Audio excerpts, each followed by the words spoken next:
Welcome to Explore the Possibilities. My name's Steve Green, and I'm the director of the Eliot Ness Museum in Coudersport, a community museum located in the former hardware store of Jack and Sue Halloran on the corner of North Main and 2nd Street, right in the center of town. Today we're going to show you what you can see when you come to Coudersport's Eliot Ness Museum, which has really been brought about with a lot of local community enthusiastic support and contributions. And with me today, and we're most fortunate to have my dear friend Paul Heimel, who is a Potter County Commissioner and also just happens to be known among Ness circles as the Dean of Eliot Ness Research, and is also the author of 3 books on Eliot Ness. A lot of people that come to the museum say, why is there an Eliot Ness Museum in Coudersport, Pennsylvania? Well, it's a very complicated answer. In brief, Eliot Ness was a struggling businessman in the 1950s, trying desperately to support his wife and young child. He moved to Coudersport to try to promote a watermarking company which had a special formula to protect against forgery, which was a big problem at the time. However, there were problems with the company from the start. It did not have a happy ending. And if you'd like to learn more about what went wrong, you'll see the exhibit here at the museum. Now I'd like to give you just a sampling of the things you can see and learn in the Eliot Ness Museum.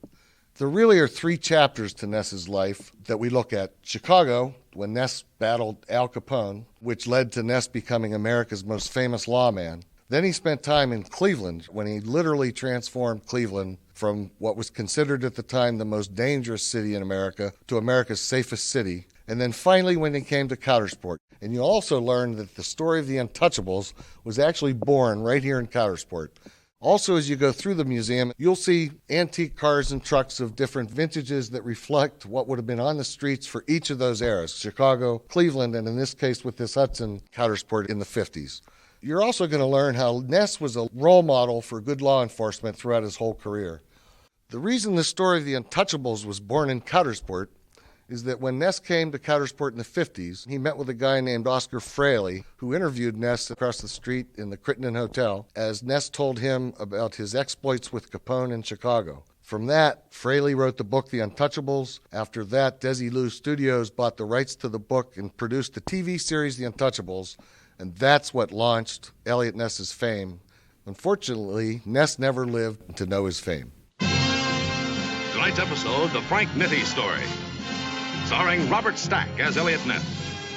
Many are familiar with the Hollywood version of Eliot Ness and his Untouchables, but here at the Eliot Ness Museum, you'll learn the real story.